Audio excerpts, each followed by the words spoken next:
estamos gravando. Boa tarde a todos e todas. Sejam muito bem-vindos à sessão de comunicações do primeiro Simpósio de Educação Profissional e Tecnológica do Sudeste. É uma alegria ter vocês aqui, né? Obrigada por terem escolhido participar do nosso evento. E essa é a sessão de comunicações de bases conceituais da educação profissional e tecnológica. Então, eu vou passar a palavra para a Eniete, que vai fazer a sua apresentação intitulada Educação Profissional e Tecnológica e os objetivos dos Institutos Federais de Educação, Ciência e Tecnologia. A Eniete, que é lá de Rio Pomba, lá das Minas Gerais também, né? Então, pode começar a sua fala, Eniete. Só compartilhar aqui.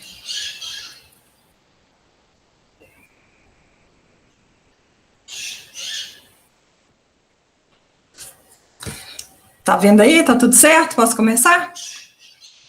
Sim. Então tá. A cartilha Educação Profissional e Tecnológica e os Objetivos dos Institutos Federais de Educação, Ciência e Tecnologia surgiu como produto educacional da dissertação de mestrado Técnicos Administrativos em Educação dos Institutos Federais, suas percepções sobre o ensino médio integrado, demais objetivos institucionais e a formação do aluno. É uma pesquisa qualitativa por meio de um estudo de caso, que utilizou entrevista semi-estruturada com os técnicos administrativos que ingressaram no campus Rio Pomba no período de agosto de 2016 a agosto de 2019. Mas é importante ver que essa amostra não engloba só os tais que estão há 3 anos de exercício no campus, devido às próprias movimentações previstas em lei, como remoção, redistribuição e ingresso no novo cargo. Temos dentro dessa amostra tais com mais de 10 anos no campus Rio Pomba, porque já estiveram e retornaram nesse período no campus. Inclusive tais que estavam na época que era Cefet e transformou para Instituto Federal.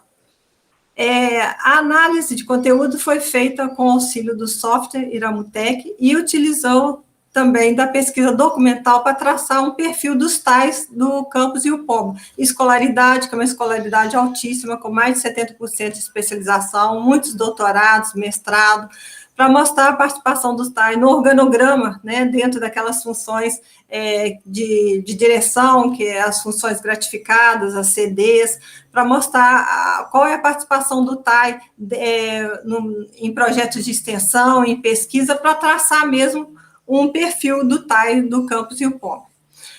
Vou frisar aqui 2 resultados obtidos, um através desse dedograma, que mostra a compreensão que o TAI tem sobre o ensino médio integrado, uma compreensão bem básica, no geral, para eles, ensino médio integrado é a junção do ensino médio com o ensino técnico. E outro é através desse gráfico aqui de similitude, que mostra qual é a percepção do TAI sobre a participação deles na formação do aluno, que basicamente encontrou-se 2 categorias, que é uns que acham que a participação é indireta, principalmente aqueles que estão um pouco mais distantes do ensino nas áreas administrativas, e aqueles próximos ao ensino, eles consideram que seja uma participação de apoio na formação do aluno. Mas, na pesquisa, nós vimos o contrário, que apesar deles não terem essa percepção, os tais têm uma participação importante e efetiva, e essa participação é inerente às suas atividades.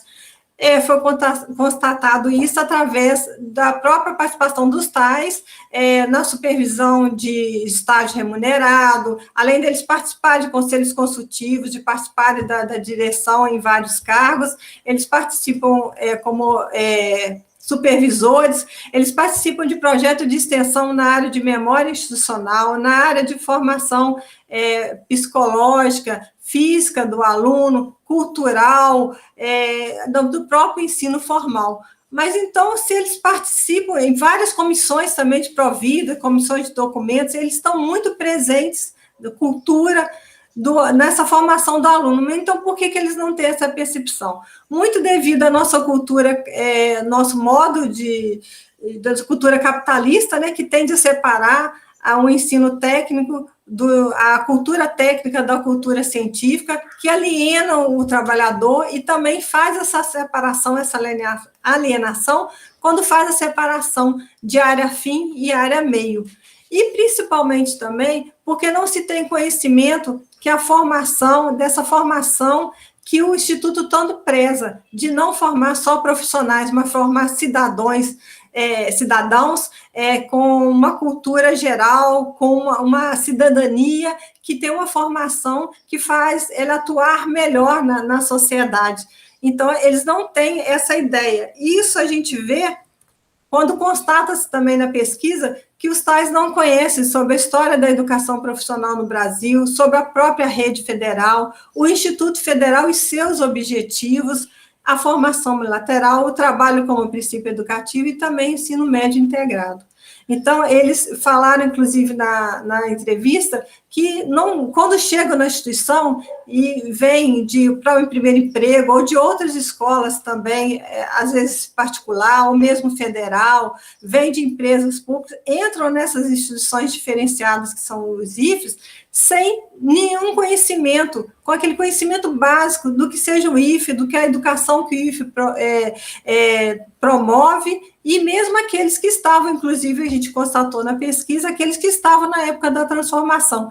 E isso a gente vê que não é só com relação à TAI, é todos dentro da escola. Então, foi feita essa cartilha para ser apresentada para aqueles que entram e também para aqueles que já estão, para dar essa base de conhecimento para que potencialize as atividades, né, de todo mundo dentro dessa instituição. Então, a cartilha, ela começa com uma introdução, depois ela apresenta o Campus Rio Pomba, o seu histórico, fala sobre a educação profissional no Brasil, fala sobre o ensino médio integrado, sobre a formação bilateral, sobre o trabalho como princípio educativo, fala dos institutos federais e seus objetivos, e fala do papel dos servidores na formação do aluno, principalmente a do TAI, dando aquele primeiro princípio, aquela primeira ideia, mostrando qual é o sentido do trabalho do TAI. Essa cartilha, ela foi feita com figuras, feita com hiperlinks e vídeos, inclusive tem um vídeo do Figoto, que mostra, que explica melhor esses conceitos para que eles sejam bem apreendidos e possam dar noção desses conceitos e dessa instituição para quem lê a cartilha. A cartilha foi apresentada na época da pesquisa para os integrantes, né, da pesquisa através do e-mail e junto foi um questionário de validação, perguntando se os textos são claros, se esses vídeos, se essas figuras ajudaram na compreensão do tema, se agregou conhecimento sobre o assunto, se esse conhecimento trouxe contribuições para o trabalho e espaço para comentários e observações. A devolutiva foi muito boa, poucos pediram para explicar um ou outro termo, que a gente reforçou em nota de rodapé, mas, no geral, eles falaram que ajudou muito, ampliou muito o conhecimento sobre os institutos federais e a participação dos tais, que o conteúdo agregou conhecimento, sim, que a cartilha proporcionou maior entendimento sobre a educação profissional no Brasil e tecnológica e sobre o Campus Rio Pomba, que trouxe uma reflexão sobre o sentido do trabalho do TAI nesse ambiente escolar, e que também ela foi uma leitura leve e que eles tiveram acesso a textos sobre isso que eles não tinham através da cartilha e que, com certeza, foi provocante quanto ao assunto abordado. A conclusão que se obteve é que realmente novos conhecimentos, novas informações, o objetivo foi alcançado, trazendo essa reflexão sobre esses assuntos e provocando um anseio por maior conhecimento desses conteúdos.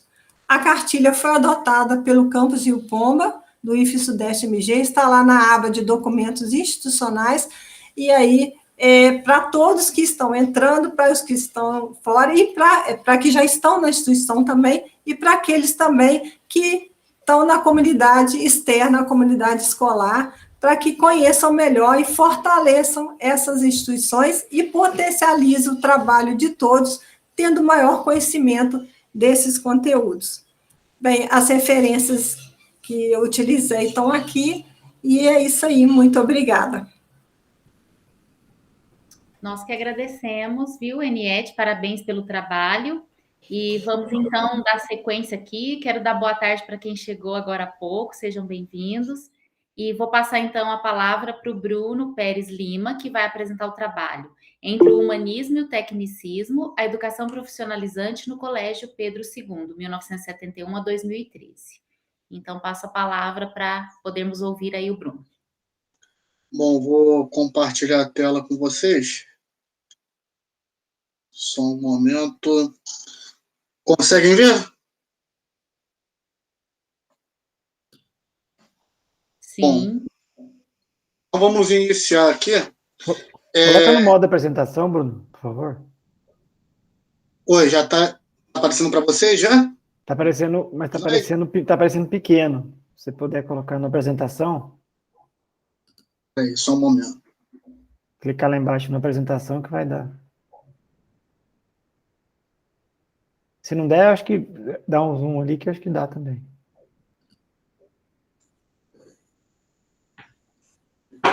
Às vezes eu ainda apanho um pouco dessas tecnologias aqui. Vou repetir a...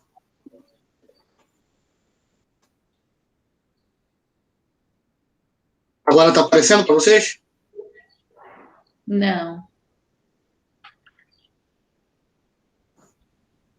Geralmente daí ele gera duas janelas, né? Você tem que escolher a da apresentação. Isso.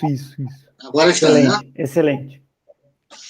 Ok, então vamos iniciar aqui.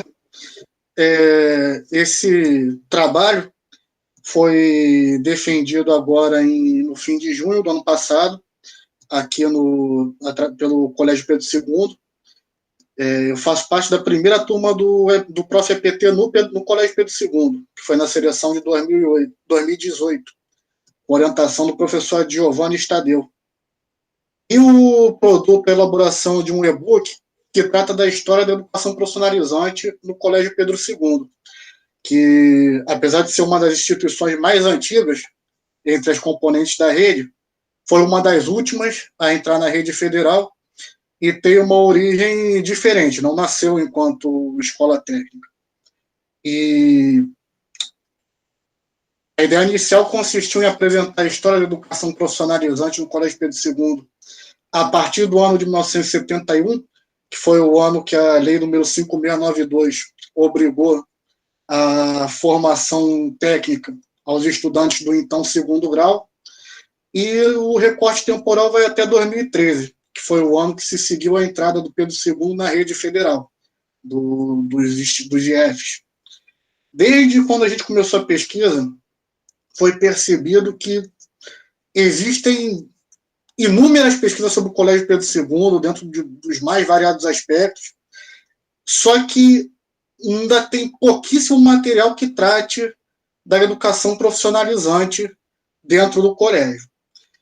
Para dar uma rápida introdução sobre o Colégio Pedro II, se a gente for remontar as origens do atual colégio, a gente volta a 1739, que foi o ano de fundação do Colégio dos Órfãos de São Pedro, transformado depois em Seminário de São Joaquim, e a partir do decreto imperial de 2 de dezembro de 1837, se transformou no atual Colégio Pedro II, que hoje é a data de fundação do colégio, data que é comemorado o aniversário, dia 2 de dezembro. Na época, o Pedro II fazia parte de um projeto de nação do Império que visava a formação de uma elite intelectual e social, tinha inspiração em instituições parisienses, e tanto que no século XIX, os alunos do colégio recebiam o título de bacharel em ciências e letras, possibilitavam o ingresso direto ao ensino superior. E sempre quando se trata quando a gente pesquisa sobre o Colégio Pedro II, os autores sempre costumam resgatar essa origem humanista, a questão dos currículos terem muita atenção, por exemplo, ao ensino de filosofia, ao ensino do latim e outros idiomas. E uma questão que o Colégio Pedro II tem muito forte é a cultura interna, apego a símbolos, tradições, memórias, a conservação de um centro de documentação e de um museu histórico dentro da estrutura do colégio. E dentro dessa história toda, a educação profissionalizante fez parte de menos de 50 anos, desses mais de 180 anos. E aí, por outro lado, a gente tratou das origens do segundo, agora tratando da origem da educação profissional, a partir do decreto 7566 de 1909, quando foram criadas as escolas de aprendizes artífices. E no próprio decreto vem registrando que era uma formação destinada a famílias desfavorecidas financeiramente que percebiam necessidade urgente de inclusão dos seus filhos no mundo do trabalho. Geralmente se nota o posicionamento na escala de estudantes que ocupariam postos de trabalho menos valorizados. Aí, a partir das origens do Pedro II, por um lado, da educação profissionalizante, por outro, a pesquisa segue em direção à análise de como o ensino profissionalizante sempre carregou muito essa questão de ser um ensino tecnicista, de um ensino de uma formação mais urgente para o mundo do trabalho, e como, por outro lado, o Pedro II sempre, na verdade, se dedicou não a ser uma formação de conclusão, mas ser uma formação de preparação para estudantes que iam seguir carreira no ensino superior. E como que isso, a partir da alteração proposta pela alteração da lei de 1971, o Pedro II se viu obrigado a oferecer o ensino técnico profissionalizante. Aí a questão, né,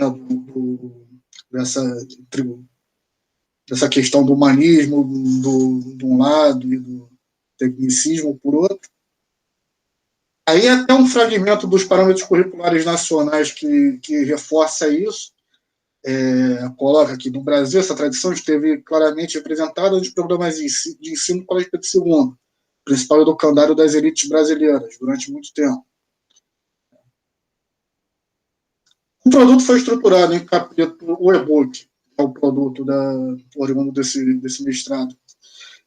Capítulos sequenciados, alternando o momento histórico do Brasil com a situação do colégio, do Colégio Pedro II no período e as ações na área da educação profissional.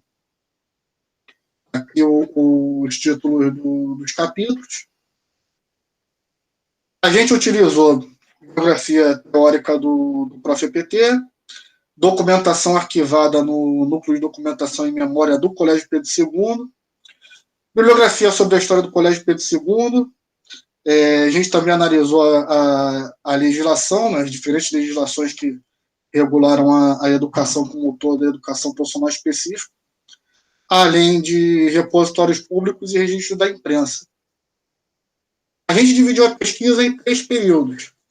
O primeiro, entre 1971 e 1982, que era o período em que a Lei 5692 obrigava a formação de segundo grau aos alunos a formação profissional aos alunos do segundo grau. Depois, o período entre 1982 e 2002, que a educação profissional não... que o Pedro II acabou não sendo mais obrigado a oferecer essa educação profissionalizante, acabou se dirigindo sua expansão para em outro caminho, acabou interrompendo os seus planejamentos na área do ensino profissional. E aí, por último, entre 2003 e 2013, que foi a ampliação das políticas de educação profissional. 3 minutos, Bruno. 3 minutos. E a entrada do colégio na rede. A pesquisa opta pelo método historiográfico, descritivo analítico, e, majoritariamente, as fontes foram fontes de amplo acesso, como arquivos, repositórios, e procurando fazer uma análise a partir desses documentos disponíveis. A parte dessa pesquisa se deu durante a pandemia, o que acabou dificultando o acesso, por exemplo, ao núcleo de documentação histórica do Pedro II, e também pela dificuldade em achar bibliografia específica sobre a educação profissional no Pedro II. A gente usou muitas fontes primárias, e no período de 2003 a 2013, a gente registra que, por ainda estar muito recente ainda, Já temos alguns estudos já publicados sobre a rede, mas ainda falta um tempo para a gente perceber os efeitos. A gente usou muitos documentos, como editais, portarias do próprio colégio. Aí, mais a questão sobre a dificuldade de conseguir as fontes. Já na época, quando o Pedro II estava para introduzir a educação profissional, se dizia, num dos documentos que foram publicados, da questão de um colégio que é voltado para o humanismo clássico, dá uma abertura às renovações, no caso, às alterações legais. Tá? Os primeiros cursos, já em 1972, já no primeiro ano após a vigência da Lei 5692, já se ofereceram 4 cursos técnicos, e logo no início já se foi notado algumas dificuldades, tanto em relação ao financiamento desses cursos, quanto à adaptação do pessoal e das instalações. Aí, a partir dessas dificuldades que também foram percebidas em outras instituições, também houve alteração da legislação dos cursos técnicos, de forma ao colégio passar a oferecer as habilitações básicas, que eram grupos de cursos, e a partir quando se acabou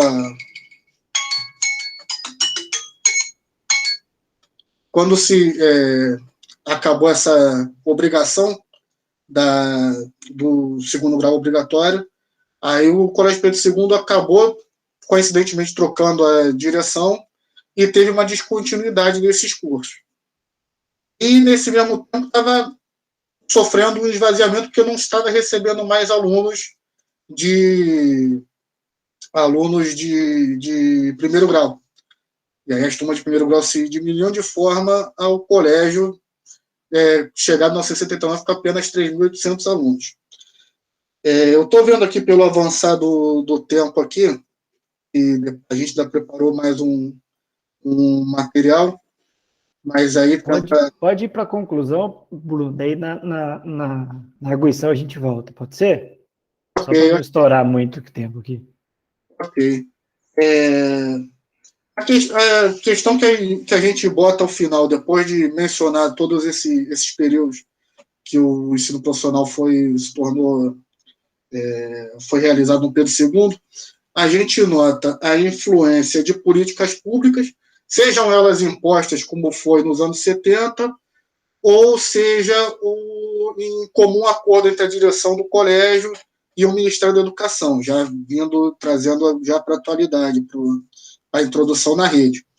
E aí, basicamente, o principal objetivo que a gente coloca nessa pesquisa é de reforçar a memória histórica do Pedro II nessa direção de uma área que é pouco pesquisada e contribuir também para a memória histórica das instituições da rede federal e da participação do Pedro II nas ações do ensino profissionalizante e também na formação e na manutenção dessa rede.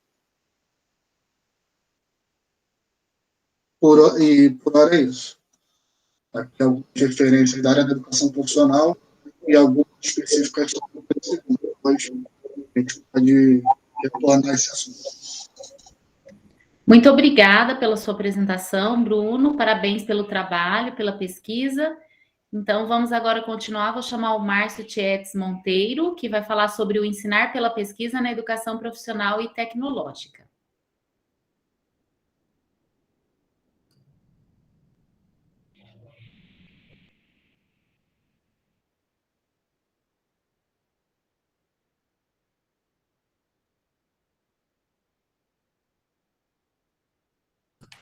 Já estamos vendo. Boa tarde. Então, boa tarde. Esqueci de desligar o microfone. Vocês estão vendo, né? Tá direitinho. Tá tudo certo. Eu qualifiquei, agora estou na fase de defesa, né? De construção ainda da dissertação e analisando a pesquisa. O meu projeto de... embaralhei aqui na apresentação, deixa eu voltar.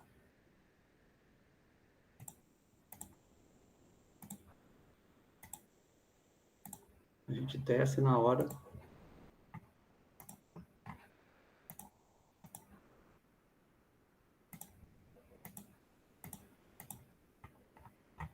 Eu vou compartilhar de novo, gente.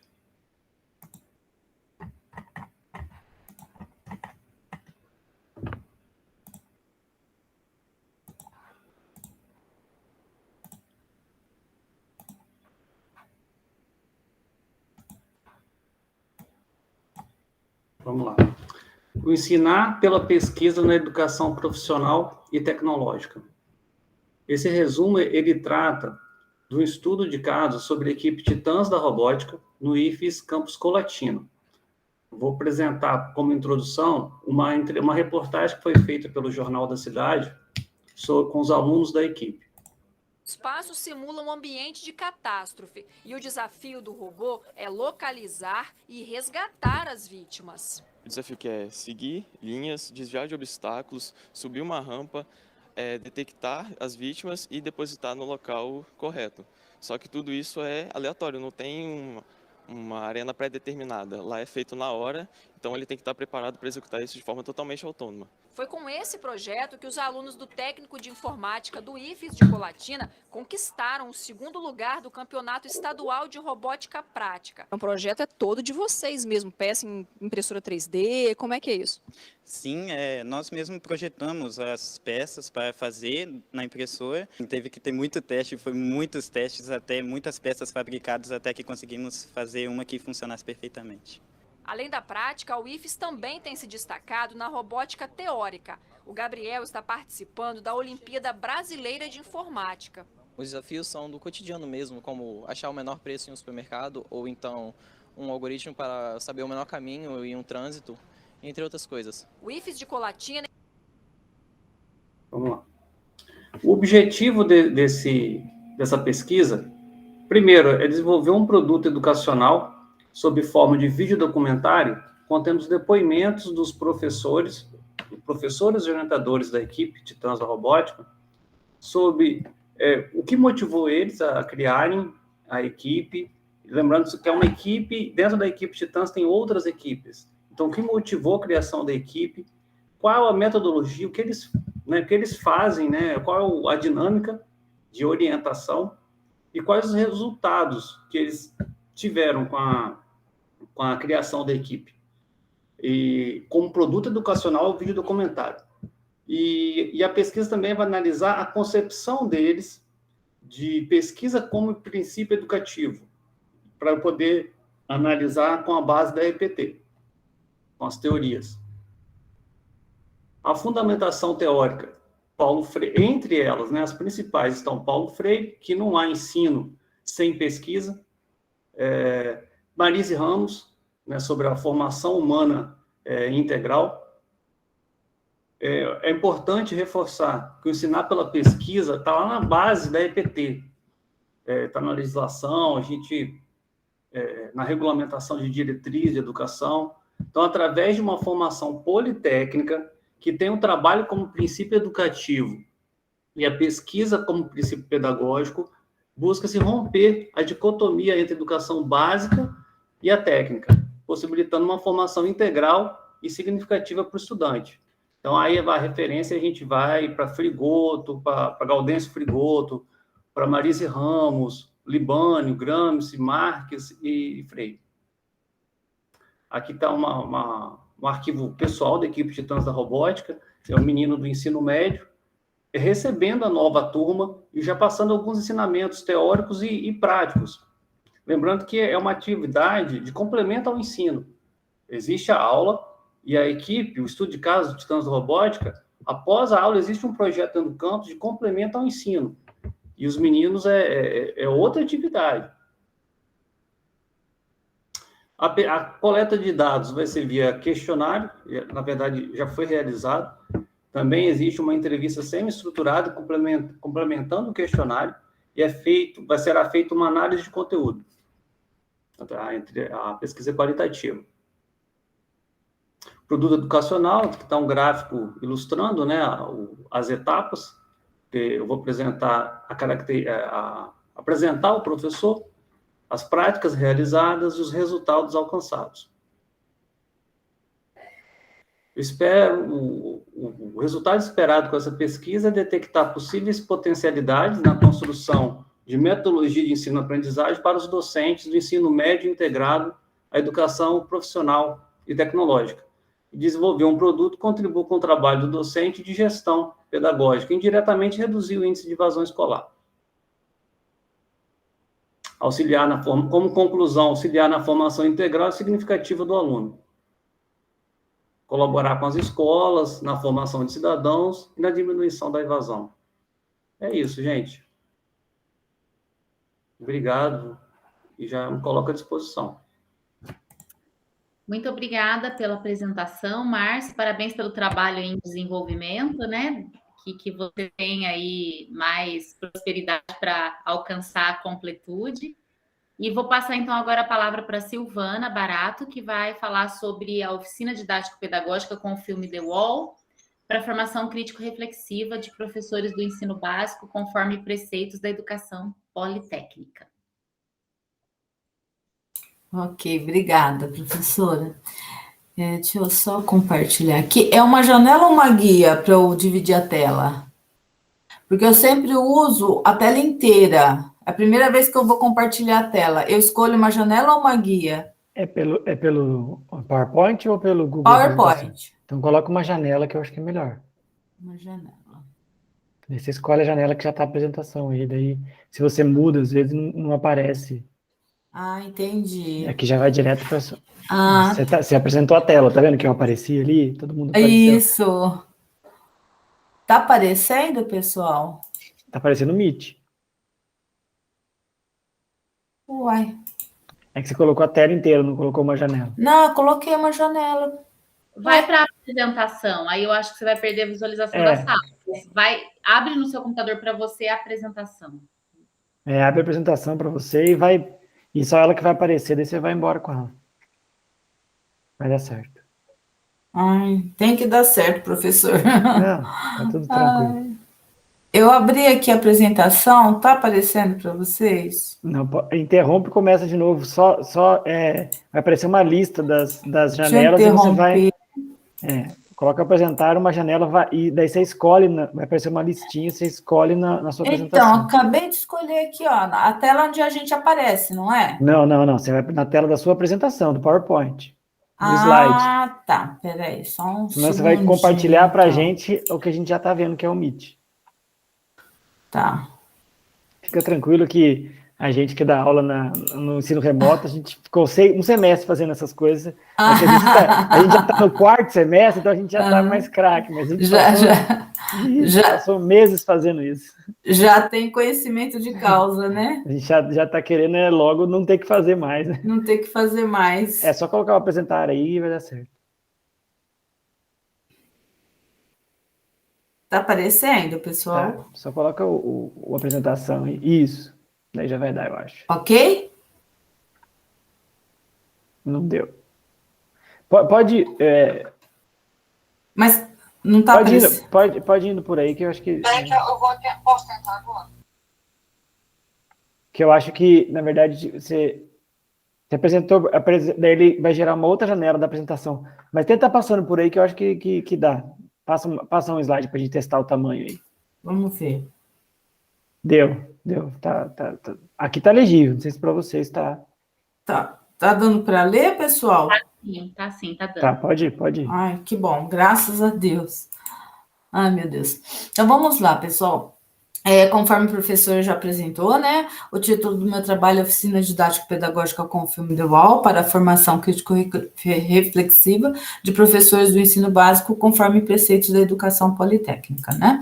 Então, como é que tudo começa, pessoal? Começa lá quando eu entro na formação docente em 2017, quando eu entro em contato com as obras do Paulo Freire, principalmente a Pedagogia da Autonomia e a Pedagogia do Oprimido, né?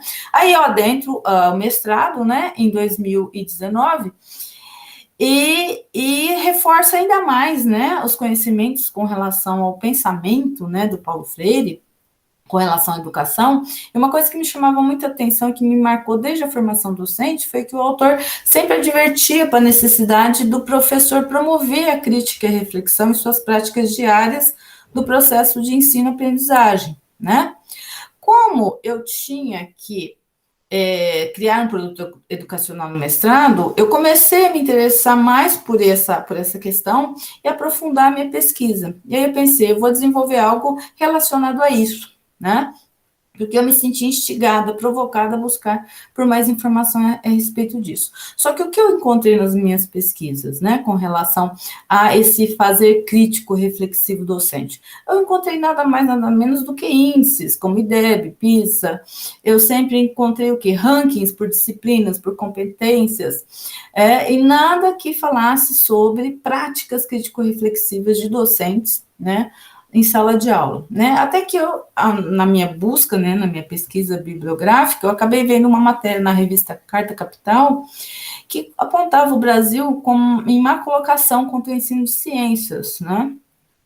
E que isso se devia ao fato de que o ensino brasileiro não ensinava a raciocinar criticamente. Dialogando com isso, na minha busca, eu encontrei em Bernadette Gatti a seguinte colocação, de que a ação pedagógica se reduz no Brasil à execução e avaliação do processo pedagógico, deixando de lado os aspectos político, econômico e social da prática educativa. A educação assumiria, então, áreas de neutralidade e desinteresse, né? Então, eu encontrei aí uma oportunidade de esmiuçar melhor o tema, né? Com relação aos objetivos do meu produto educacional, eu posso mencionar aqui de forma bem resumida, por conta do tempo, né, que é proporcionar ao público-alvo um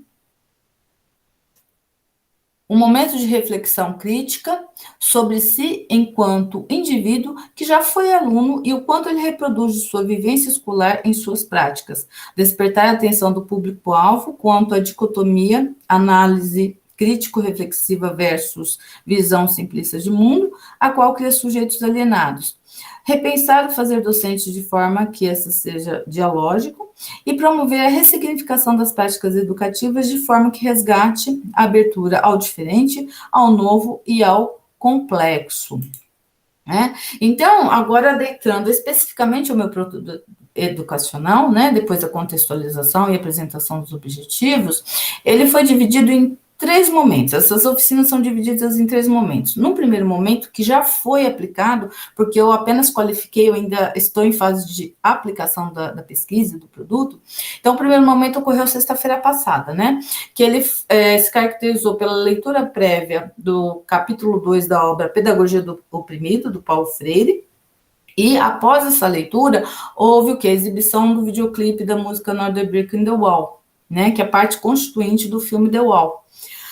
Tentamos estabelecer nesse encontro, né, nessa oficina, um diálogo entre esse capítulo do Paulo Freire, que fala especificamente da educação bancária, com as imagens, a mensagem do videoclipe Another Brick in the Wall, ok? O segundo momento, ele é caracterizado, né, pela exibição completa do filme The Wall, e após essa exibição, a gente também vai partir para uma análise da produção por um viés crítico reflexivo. Esse segundo momento vai ocorrer sexta-feira, agora dessa semana. Imagina a minha ansiedade. O terceiro momento, que ele é junto com o segundo momento, é o momento que, após assistir o filme The Wall por completo, a gente estabelecer uma análise crítico-reflexiva sobre o filme, a gente vai fazer uma atividade, né, colocar em prática, né, o quão podemos ressignificar as práticas docentes, né, do meu público-alvo, né, a partir de uma das cenas do filme. Né? A gente vai assistir o filme todo, mas uma das cenas em específico ela é muito importante para o processo de ressignificação das práticas docentes, tá? A metodologia da minha pesquisa se constitui em público-alvo, os alunos do curso de formação docente para ensino básico do Instituto Federal Campo Sertãozinho, que estejam cursando o primeiro semestre, né, dessa licenciatura.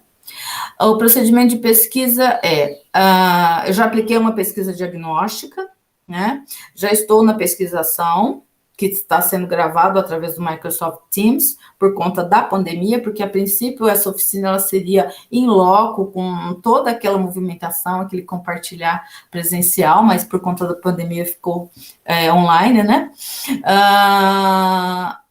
Houve e continuará havendo anotações no meu diário de campo, né? Após todo esse processo, eu vou aplicar uma segunda pesquisa, que é uma pesquisa pós-oficina.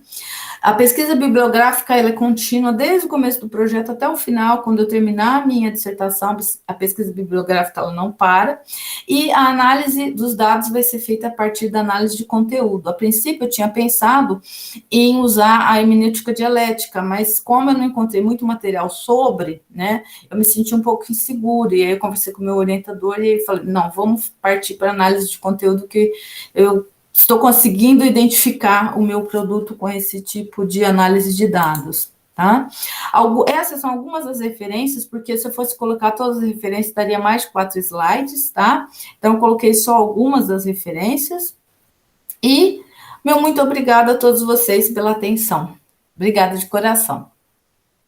Nós que agradecemos, Silvana, e força também aí até a qualificação, né? A gente ouviu 2 trabalhos aí já concluídos, então estão de parabéns, e 2 aí que estão de parabéns também, porque estão no percurso, né? E força para vocês até o final. Eu vou passar a palavra para o professor Marcos, mas antes eu gostaria de fazer só 2 comentários, né? Além de parabenizar todos vocês e agradecer pela apresentação. Também quero dar boa tarde para quem entrou aí no percurso, a gente não tinha dado oi ainda. Eu queria falar que fazer pesquisa no contexto pandêmico é um grande desafio, então só por isso, né, estão de parabéns e força para, né, conseguir a completude, que tenham ânimo, não desistam. E a outra coisa que eu achei muito interessante, que eu acho que é uma coisa que amarra as pontas entre todos os trabalhos aí, é a questão da identificação de um certo paradigma e a sua ressignificação, né?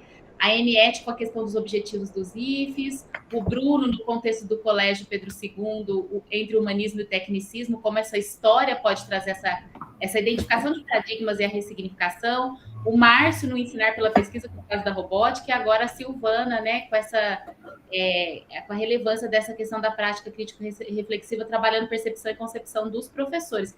E eu acho que educação é sobre isso, gente, é o nosso papel, né, fazer as pessoas enxergarem os paradigmas, porque a gente acaba entrando numa caixinha de Cinderela e aí acha que tá tudo bem, né? E aí, a partir desse enfrentamento da realidade, opa, identifiquei esse paradigma, será que é assim que a gente tem que viver? E aí, ressignificar essas práticas. Então, eu gostei bastante da tônica dessa sessão por conta disso, né? Então, só dar o meu parecer. Agora o Marcos vai cutucar vocês um pouquinho mais. Não, que isso, Rosana, obrigado. Eu acho que a gente eu vou fazer só alguns comentários pontuais aqui sobre os 4 trabalhos. Antes, fazer reforçar o que a Rosana falou, a gente tem tentado também, né, Rosana, participar de pesquisas, de projetos, e é muito mais difícil. A gente orienta também, né, desde a primeira turma, e percebeu essas dificuldades, principalmente quem estava na hora de aplicar e daí na hora de reformular tudo. Então a gente entende todas essas dificuldades. Eu só queria fazer 2 reflexões mais gerais sobre o próprio ProfVT, que é um programa novo, que é um programa que ainda, a gente sempre debate isso, né, Rosana, carece de uma identidade, dada a sua característica. Se a rede, que é desde 2008, ainda está debatendo identidade até hoje, imagine um mestrado que tem aí 4 anos no máximo na rede, e está em todas as unidades, tá praticamente, é o segundo, eu acho, maior mestrado profissional do Brasil. Então, ele tem uma diversificação muito grande. A gente tinha, no longínquo ano de 2019, 2018, a gente tinha as reuniões nacionais de alinhamento para ver. Então, tinha lá um GT de bases, que é todos os professores que dão aquela disciplina nos IFs, sentados numa sala, falando qual texto do Marx era o mais importante, né? Aquela brigaiada lá, e a gente via a diversidade das concepções, né?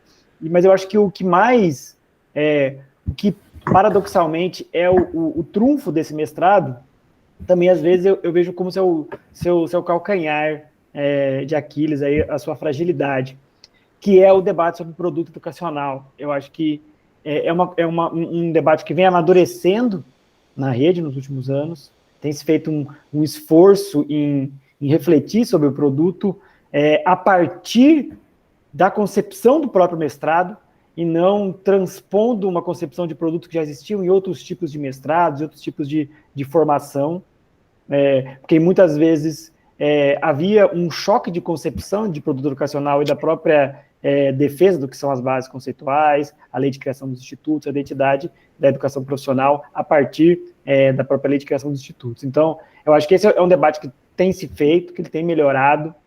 Eu sempre brinco com meus orientandos no final da disciplina de seminário de teses, né, de não nem arriscar falar qual vai ser seu produto, porque, e essa é uma concepção muito particular minha, que eu defendo entre alguns alunos e alguns professores da rede como um todo. Se ele chama produto, a gente só vai saber o que ele é no final. Então, às vezes, o cara tá lá no projeto, já fala, meu produto vai ser não sei o quê, mas você não fez a pesquisa ainda, o produto não dá para você, porque daí você está, até na metodologia científica, né, você está atrapalhando, você está pulando etapas. Então, se é produto, ele está lá na frente, é um produto da pesquisa, ele vai vir, e eu acho que, apesar de ser esse problema que às vezes a gente identifica, né, meu produto vai ser esse, já está tudo definidinho, mas como é que você vai chegar nele? Que debate conceitual você vai fazer? Que corrente você vai se filiar para fazer? Aonde você vai procurar os dados que vão embasar esse produto? Depois eu vou vendo na pesquisa. Então, eu acho que esse era um problema que a gente teve ao longo dos anos e tem melhorado esse debate. Eu acho que é um debate que tem sido feito, eu acho isso muito importante. Em contrapartida, é o nosso grande diferencial, porque ele propicia intervenções diretas na realidade, como a Rosana ressaltou. A gente está falando de servidores e não servidores, de educadores e não educadores, que estão imersos na educação em algum sentido. Pode ser no sentido até que a Inete colocou, de técnicos que acham que não tem nada a ver com a educação, porque eu sou da licitação, então o que eu tenho a ver com a educação? Eu sou só um operador da burocracia aqui administrativa. E até quem já está envolvido na docência de alguma maneira. E essa proposta de intervenção direta na realidade, de solução de um problema que a materialidade dá, isso está nas bases conceituais, isso é muito marxista. Até mais do que teses extremamente bem feitas e teóricas que circulam de maneira bastante reduzida no ambiente acadêmico. A gente veio do mestrado, doutorado acadêmico, né, Rosana? A gente via aquelas defesas maravilhosas de 600 páginas sobre um conceito do Marx. Tem o seu valor? Tem o seu valor acadêmico, mas ele tem uma circulação muito restrita. Né? E às vezes, essa era uma grande crítica. O Gramsci já falava lá nos cadernos dos cárceres que a universidade não pode ser o cemitério da cultura, onde se produz aquela cultura maravilhosa e ela fica ali, morta, ela não sai dali. Vocês leem em bases o texto lá do Saviani, Fundamentos Histórico-Ontológicos da Educação e do Trabalho, e ele até faz uma proposta lá de organização, uma nova organização da universidade, onde a extensão tem uma centralidade. Se a gente pensa no tripé, né, Rosana? A extensão é aquele tripé meio torto, que fica lá no canto, meio, faz qualquer coisa de extensão aí, sendo que, na verdade, ele devia ser o coração da universidade, né? E é papel da escola ensinar esse movimento dedutivo e indutivo, né? Da teoria à aplicação e da aplicação à contextualização, aprender a abstrair, aprender a concretizar, né? Eu acho que o Márcio tinha levantado a mão. Sim, eu gostaria de complementar, né? Me corrija se eu falar algo errado. Para aqueles que estão cursando, eu, né, como aluno, que não defendi ainda, a sensação, a percepção que eu tenho é que o produto educacional ele tem vida própria, ele é orgânico, né, gente? Vocês também estão, né, nessa fase, a gente está na mesma fase, a gente começa com uma ideia e ao longo do caminho ele toma vida, e escolhe curvar, escolhe dar a volta, algumas vezes ele some e a gente começa um outro, então ele tem vida, é isso que o professor falou, a gente começa, vou pensar um produto educacional e vou aqui, não, primeiro é pesquisa, é o objetivo, é fazer aquela parte toda quadradinha, e o produto ele vai sair no momento certo, de uma forma orgânica. Eu estava brincando com uma orientação esses dias que o aluno já escreveu mais de 300 páginas, a pandemia, foi uma das poucas pessoas que a pandemia foi produtiva, o cara já escreveu tudo, ele entrou há pouco tempo, já era da turma 9, já escreveu um monte, e daí ele falou assim, está quase tudo pronto, e meu produto? Olha, agora você já fez tanta coisa que você pode ter 10, a gente teve 7 ideias de produto. em uma reunião de meia hora, porque ele já tinha feito tudo. E daí apareceu, nossa, se fizer isso, se fizer aquilo, se fizer aquilo.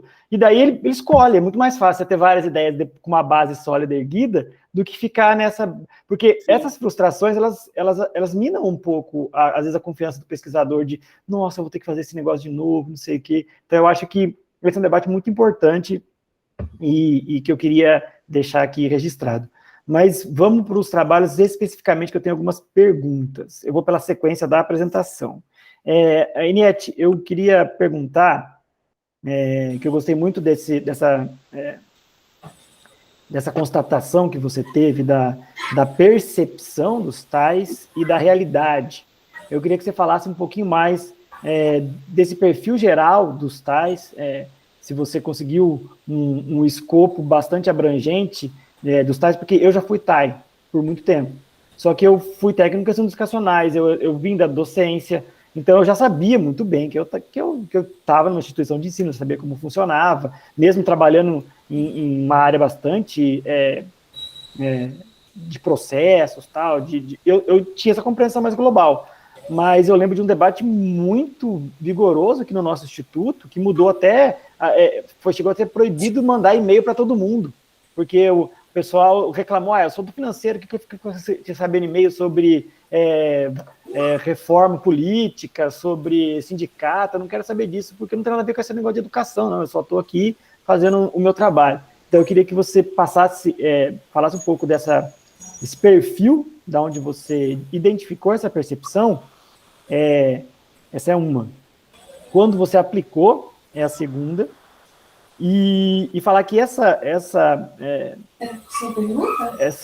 dicotomia que você identificou entre a percepção e a realidade, ela é até, em certo modo, compreensível nos tais, mas ela também se constata com os professores.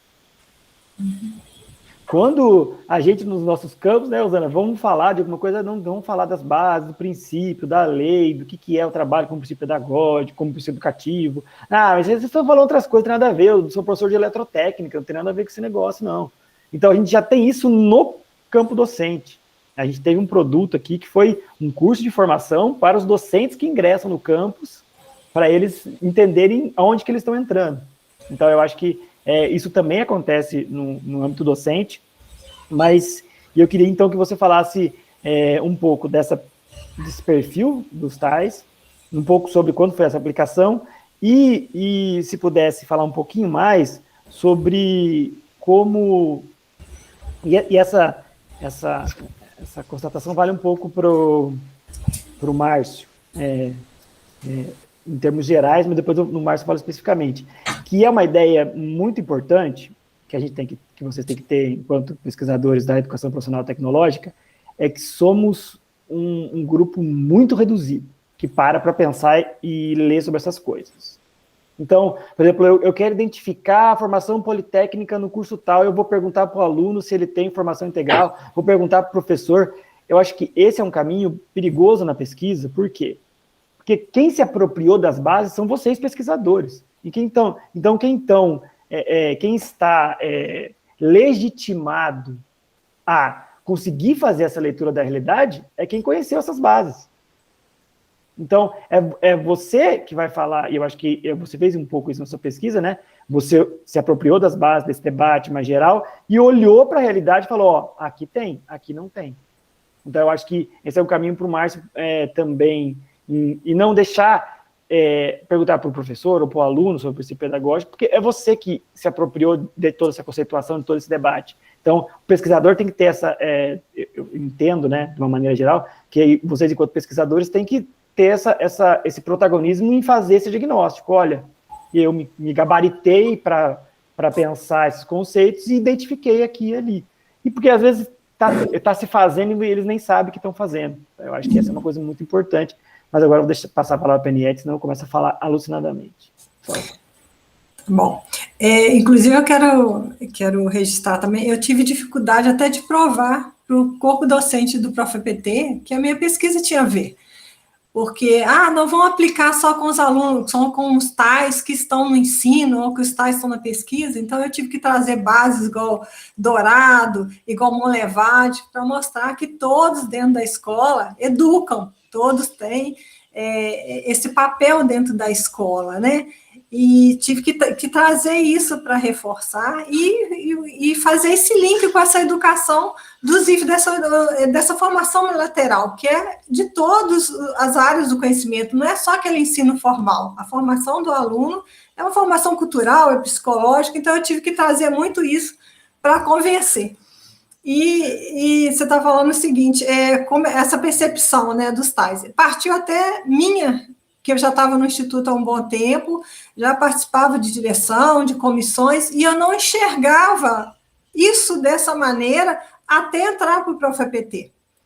Então, quando eu comecei a fazer essa entrevista com os tais, eu falei, não, vou fazer com todos, porque não existe essa coisa de área administrativa e área mais próxima ao ensino. Todos na escola educam. Monlevade já até diz que a materialidade do ensino é a via por onde ocorre o ensino-aprendizagem. E não é só o próprio plano de carreira dos tais, além das especificações específicas de cada cargo, já traz lá, timidamente ainda, poderia avançar mais, que faz parte das atribuições o apoio ao ensino, a pesquisa e extensão.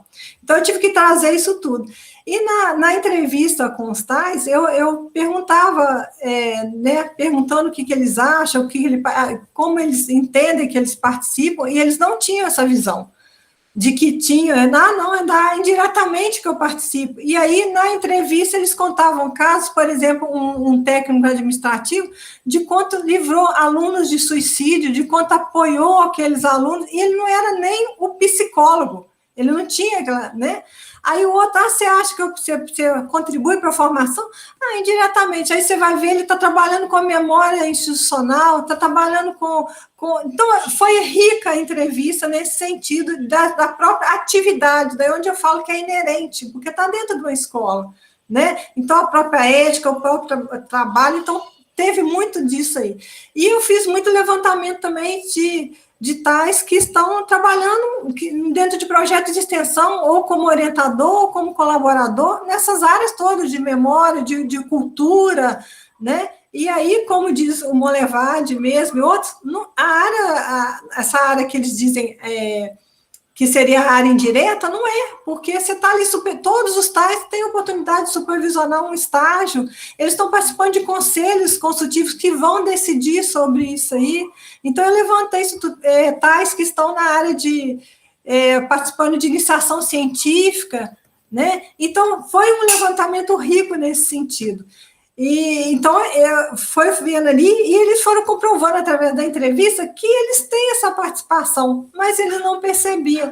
E aí, quando você está falando que ao longo da pesquisa, onde veio a ideia inicial era fazer um curso, mas eles não conseguiam enxergar muito um curso sobre uma educação continuada mesmo, né?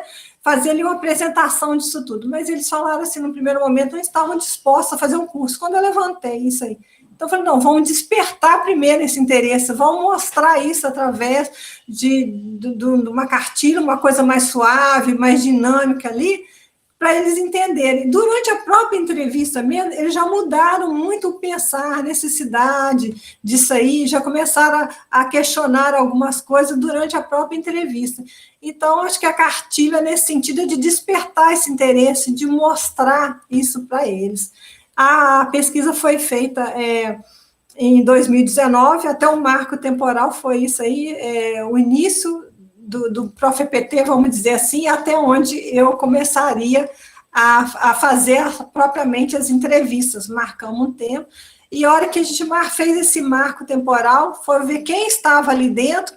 Aí veio um outro dado mais interessante que eu falei, não eram só aqueles tais que estavam ali entrando naqueles 3 últimos anos ali do mar. Tinha tais que já estavam no campo em outro momento, que saíram e voltaram. Já está com 15 anos de Campos Rio Pomba, devido a essa movimentação, que já estavam em outros institutos e não conheciam. a gente não conhece, eu estava falando mesmo de mim, que ensino médio integrado, a gente não sabia dessa integração, como realmente ela funciona, o que é essa formação unilateral, e esses conceitos fazem diferença para a gente poder enxergar que participa, sim, o TAI participa, porque a gente está falando dessa formação cidadã, dessa formação mais completa, e eles estão atuando, sim, nós, porque eu sou TAI também. Então, a gente está atuando a toda hora, contribuindo para essa formação na própria atividade ali, e a gente não percebe isso, né? E agora, a partir até o campus fez uma resolução normatizando essa participação do TAI, tendo um horário ali dentro dessas atividades para participar da extensão, sem precisar fazer isso fora do horário das atividades, e eu fui convidada a participar justamente por conta da minha pesquisa, para participar disso aí e sair a resolução. Eu acho que essa é uma outra característica importante também, né, que a partir da intervenção a gente tem desdobramentos, né, então é muito, muito bom saber que o produto e a pesquisa vai gerando frutos que se desdobram. Eu deixei de responder alguma coisa? Não, tá ótimo. Olha a importância de nomear as coisas, né? Para trazer aquilo marcadamente, explicitamente para a realidade, né? Muito, muito importante. Posso? Pode. Só um minuto. Joana, acho que seu microfone está ligado. Obrigado. Pode falar, Márcio. Eu me vejo muito na IBS também, na pesquisa, porque, realmente, antes de conversar com os professores, a gente recebeu formação, ainda tem que se preparar mais ainda, porque tem que ter a sensibilidade de acordo com outras pesquisas, que antes a gente vai ter que ver o que já foi feito, né, a história da arte. Então, a gente já constata que é comum o professor não ter essa formação sobre a base em EPT. Então, a pesquisa, pelo menos a minha, e eu acredito que a ENIET também foi nessa linha, ela vai verificar se continua ainda ou se algo mudou. Então, na hora de conversar com o professor, e já fazendo um link com a palestra de Jane pela manhã, a gente já vai com um diálogo. Nunca assim, é isso. Nunca posicionando, senão vai tudo para água abaixo. Assim, o diálogo fica ruim para os dois lados. Então, quando você pergunta para o professor, olha, o que você entende, qual a sua concepção de trabalho com o princípio educativo e a pesquisa com o princípio pedagógico, é comum ele falar que ele não utiliza a pesquisa como princípio pedagógico.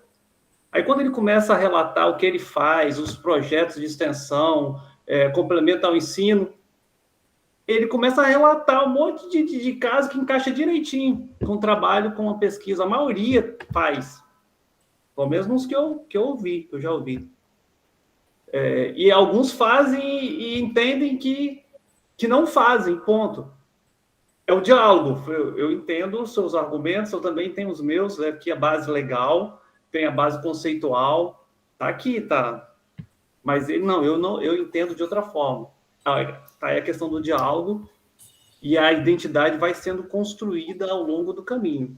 Ô, Márcio, eu vou aproveitar que você deu o gancho, eu vou pular o Bruno e a Silvana, vou falar do seu que já está aqui na ponta, depois eu volto neles, porque eu acho que quando eu li o seu resumo, ele a sua apresentação, elas estão um pouco diferentes, porque no resumo não tem o grupo Titã, tá? Agora você já trouxe uma certa materialidade, um certo estudo de caso. E aí eu fiquei com duas dúvidas, na verdade é uma dúvida que se desdobra em duas. Você chegou a falar, muito pouco tempo, né, mas que você ia verificar esses conceitos que os seus participantes conhecem, os Qual participantes, tanto os alunos quanto os professores, se eles têm uma... Porque eu acho que essa é uma pergunta que, às vezes, ela pode se tornar inócua nos resultados, ou pouco profícua, no sentido de que vai cair nisso que você falou. Nenhuma, porque eu nem sei que existe isso. Não, são com os docentes, somente com os docentes. Eles são orientadores, são os orientadores da equipe. Tá, e você vai perguntar o que eles entendem por princípio, por pesquisa como princípio pedagógico, se eles conhecem literatura, nesse sentido, para fazer o diagnóstico inicial.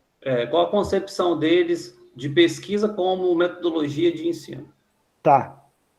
Eu acho eu faço e converso antes, falando sobre pesquisa como princípio, como princípio pedagógico, tem toda uma conversa antes de realizar a pergunta para situar. Porque se eu fizer a pergunta logo de cara, ele já fala, olha, não tem como te ajudar. Eu acho importante você fazer essa sensibilização prévia, mas você não jogar o seu foco no que você vai responder nessas respostas, mesmo recebendo. Porque eu acho que, no sentido do que você quer como objetivo final, que é que os professores, de alguma maneira mais ampla até, porque o produto ele é aplicado e aplicável, de preferência, né, que ele possa ser reproduzido. Então, a ideia é de que esse ferramental teórico, que esse debate sobre a pesquisa com o princípio educativo se dissemine, que ele se aproprie, porque a partir do momento, imagine se ele já, porque a gente está falando de praxis, né, unidade entre prática e teoria, ele até faz, ele é um prático, ele faz a pesquisa com o princípio educativo, mas ele não tem essa formação teórica. Imagine a qualidade, então, do que seria o ensino dele, do que seria a oficina, do que seria o projeto Titãs, se os professores tivessem isso. Então, eu acho que é você que vai falar, as percepções são muito superficiais, não existe essa formação, e a minha intervenção é essa, de alguma maneira, mas é você que tem que, a partir desse diagnóstico inicial, mas é você, quanto pesquisador, que vai ter esse protagonismo de falar, não tem, precisa, aqui. Um começo, um caminho, uma possibilidade. Sim. A partir desse caso, eu acho que esse é um desdobramento outra coisa, eu não sei muito se foi importante. Claro. Existem 2 momentos. Eu encaminho um questionário, eles vão e respondem sem uma intervenção minha preliminar. Aí depois eu vou gravar, já gravei, na verdade, né? Agora está na etapa de edição. Aí eu vou entrar em contato, vou fazer o Meet e vou gravar, vou perguntar se tem alguma dúvida, aí se enrola, né? A gente vai ter uma conversa antes de realizar o vídeo que vai para o documentário. Mas o questionário, ele faz assim, sem uma conversa. Ótimo. Para poder receber o feeling dele sem a minha intervenção. E agora, depois você valida o documentário. Isso, o vídeo a gente conversa para depois... Segue um roteiro. Foi criado um roteiro, eles validaram... A validação do meu produto é o roteiro. Ótimo. A gente faz um roteiro, valida o roteiro, aí sim grava. Beleza, ótimo. Eu acho que assim... porque todo projeto, toda pesquisa... ela também é uma carta de intenções, de promessas que a gente está fazendo. Então, eu sempre falo, pessoal, todo mundo já passou por isso, de prometer um monte de coisa, depois vai a pesquisa... Exatamente.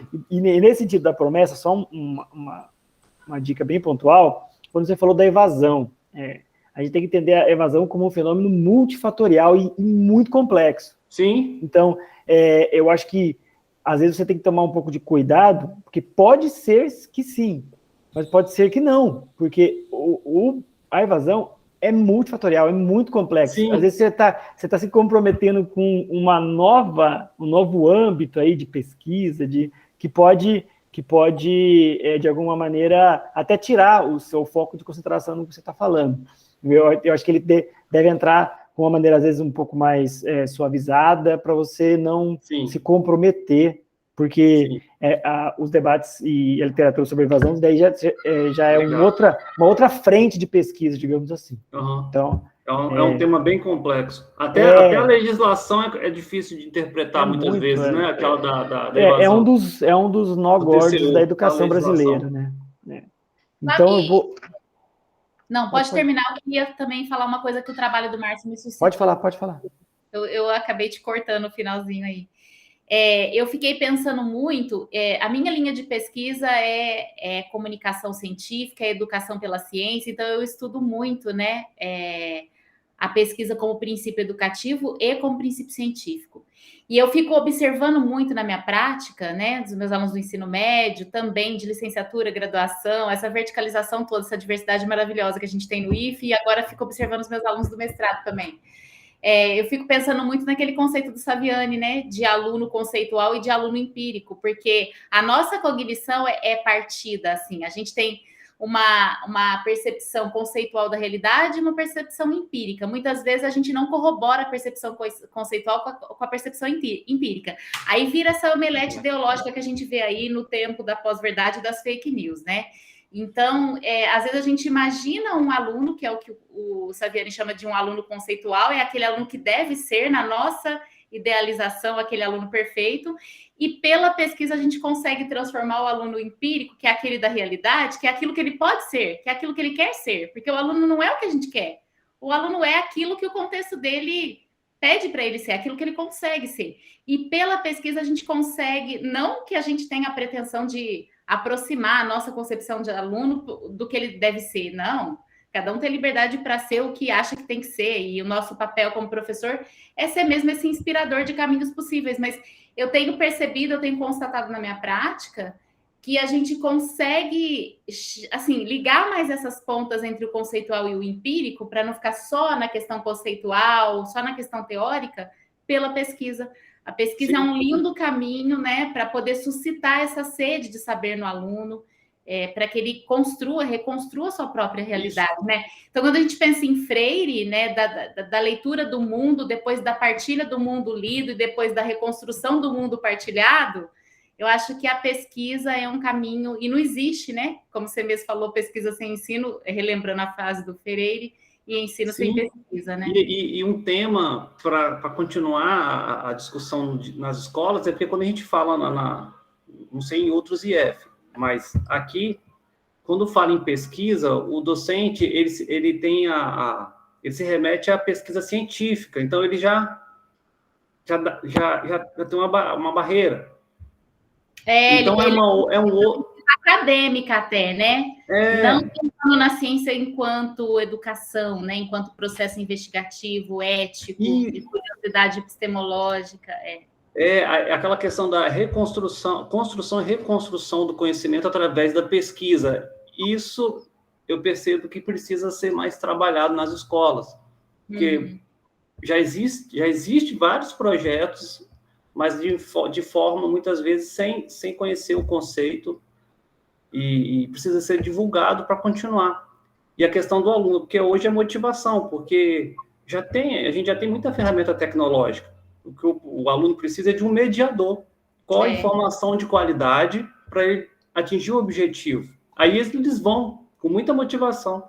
Ainda mais pesquisa científica com tecnologia, sabe? Eu tenho pensado muito nas relações das bases conceituais com as tecnologias. Plataformas gamificadas, AVAs, mídias sociais. Eu até brinco com os meus alunos, né? Antes apertava um parafuso, hoje a gente não pode continuar só mudando de suporte, apertando o botão sem pensar. A mesma coisa, né? Se a gente não tiver uma concepção. O projeto Titãs, ele é fantástico, porque ele é orgânico também. Ele começou de um jeito, por uma questão de um professor, e aí o aluno vem com uma demanda: olha, professor, gostaria de participar daquela competição. O professor ele não montou na intenção de competir, ele montou na intenção de melhorar, de tentar diminuir a evasão na aula de programação. E também coincidiu com doutorado, essa coisa toda. Ele veio com uma ideia. No meio do caminho, parecido com a gente na pesquisa, no nosso produto educacional, na pesquisa, chegam os meninos: olha, eu tenho uma Olimpíada, eu gostaria de participar, você me ajuda?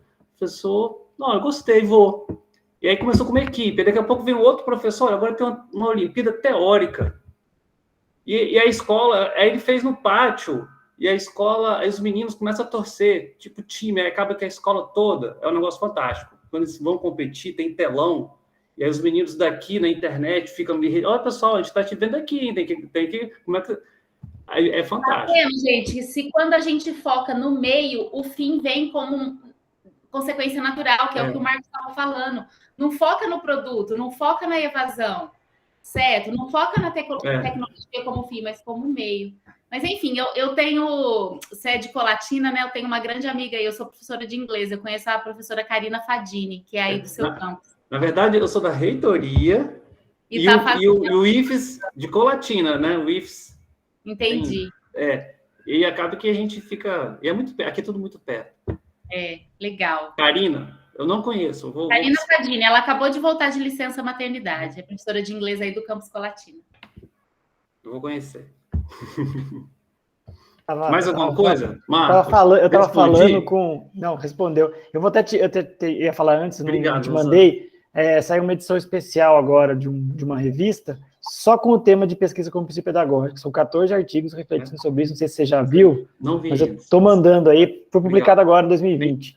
Você dá uma olhada. Tem gente de universidade, tem um monte de gente. Eu sou professor de práticas e a gente estava reelaborando um plano para essa nova oferta e eu achei esse dossiê. Falando em práticas, eu vou já para a Silvana, que é orientanda do Olavo, é isso? Que é professor de prática, se eu não me engano, não é? Pelo menos era na última reunião nacional que a gente foi lá também em 2018 e 2019. E eu acho que... Isso, professor. É porque eu conheci ele muito brevemente no evento, e depois por um grupo aqui que a gente conversa de vez em quando.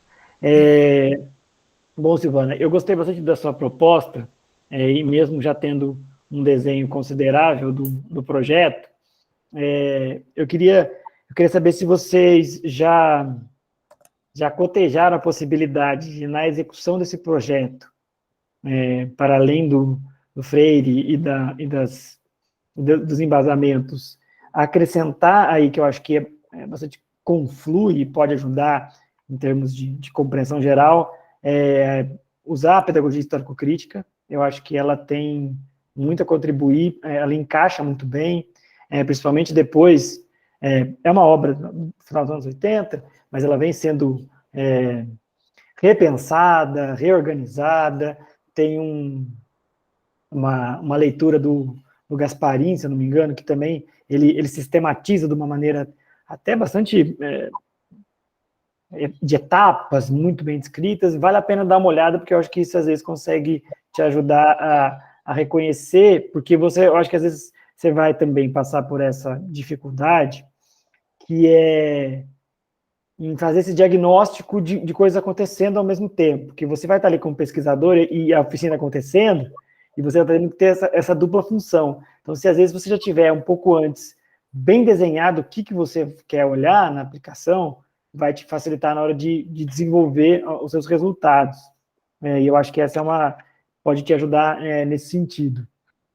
E só a título de curiosidade, você já tem um desenho como você vai aplicar, com que alunos... Você tem prazo para esperar voltar ao presencial? Como é que você está nessa... Então, professor Marcos, inicialmente seria presencialmente, né? Mas por conta da pandemia, a gente está fazendo via Microsoft Teams, nas aulas de oficinas que estão ocorrendo via Teams, né? E é com o público da formação docente, né? Do IFE Sertãozinho. Os alunos do curso de formação docente. Ah, tá. São os alunos da pós, então. É uma graduação, né? A formação docente. Da UAB? Né? É a da UAB, não? Não. É que ela agora se converteu em EAD por conta da pandemia, mas sempre foi presencial. Tá. Ela sempre foi presencial. Tá, tá bom. Então agora eu entendi. Então você já está falando com professores. Isso, meu foco é o trabalho com professores. Aí você pode, então, apertar um pouquinho mais a mão ainda nesse debate teórico, porque eu acho que daí você tem campo, né? Uma formação mais sólida, uma certa maturidade para eles também se apropriarem desses aspectos teóricos. Sim, mas, assim, sim. Só a título de proposição. E para finalizar, o Bruno, que... de uma maneira bastante ousada. Você é da história, Bruno? Não. Sim. Sim, eu também. A gente identifica de longe, gente. A gente vê, esse cara é historiador. Isso aí é um clubinho muito, muito difícil de sair. Esse cara é da história, certeza. Toda a minha trajetória foi na área da história. Inclusive, até a questão de, a princípio, como passar isso para o formato de um produto. A gente sofre. A dificuldade que eu tive a princípio e acabou ficando na questão do e-book mesmo. Tá.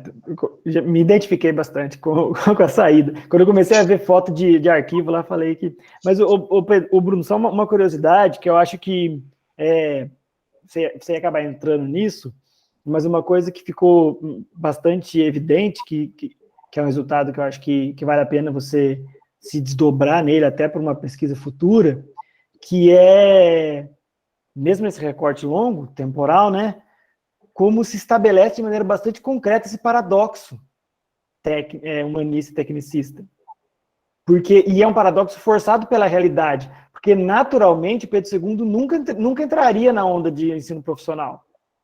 A lei de 71, ela obriga, ela é uma lei da obrigatoriedade. Claro que depois ela caiu em desuso, porque não é por força de lei que você vai obrigar, o Pedro II conseguiu, porque ele tinha uma estrutura prévia, mas outras escolas, tanto que toda a literatura sobre essa lei fala disso, né, de como ela foi inócua nacionalmente.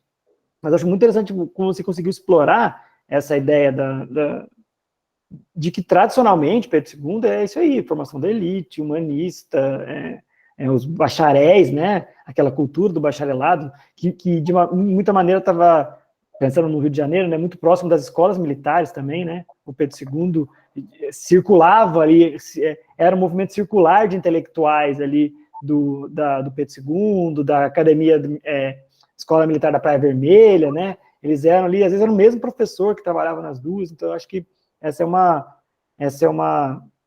paradoxo muito importante que você ressaltou, e tanto que ele foi forçado por uma conjuntura externa, que quando parou de ser obrigatório, você mesmo falou que quase deixou de existir, né? Que foi muito de 82 a 2002, é isso?